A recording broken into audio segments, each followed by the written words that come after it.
You were born into a family where money was always tight, where no was the answer before you even finished the question, where the conversations at the dinner table were always about the same thing, making it to the end of the month.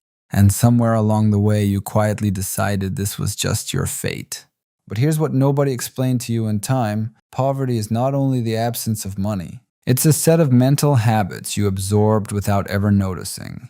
You learned how to save, but never how to earn. You learned to fear risk because every mistake cost too much. You learned to want stability more than opportunity. And it made sense.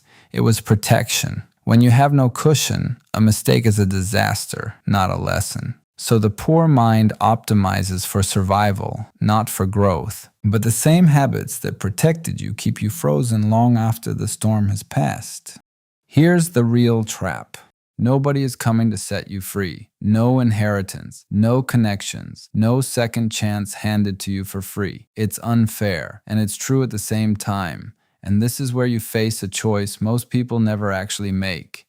You can spend your whole life blaming the starting line, and you'd be right, but being right won't change your life. Or you can accept the unfairness as a starting point, not a sentence.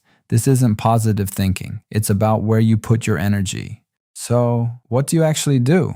First, learn the things home never taught you. Money, investing, negotiation, building things. These are skills, not bloodline gifts. A poverty mindset is passed down through families, but the chain can be broken on you. Second, your environment matters more than you think. You absorb the standards of the people closest to you. If everyone around you treats struggle as permanent, you will too. You don't have to abandon them, but you have to stop letting their ceiling become yours. Third, you have to take risks you were trained to avoid. Not reckless ones, calculated ones.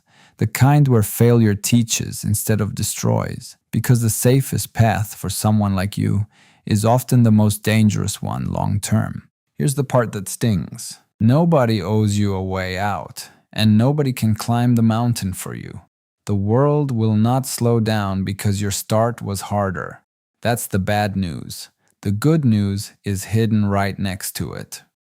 You already know how to survive on little. You already know how to work when there's no comfort. You're not afraid of the bottom because you've already lived there. That is a strength most people raised comfortable will never have. So this is the honest question. Will you spend your life proving the unfairness was real? Or will you spend it proving the unfairness wasn't the end of the story? You didn't choose where you started, but everything after this line, that part is yours. Stop waiting to be rescued and start climbing.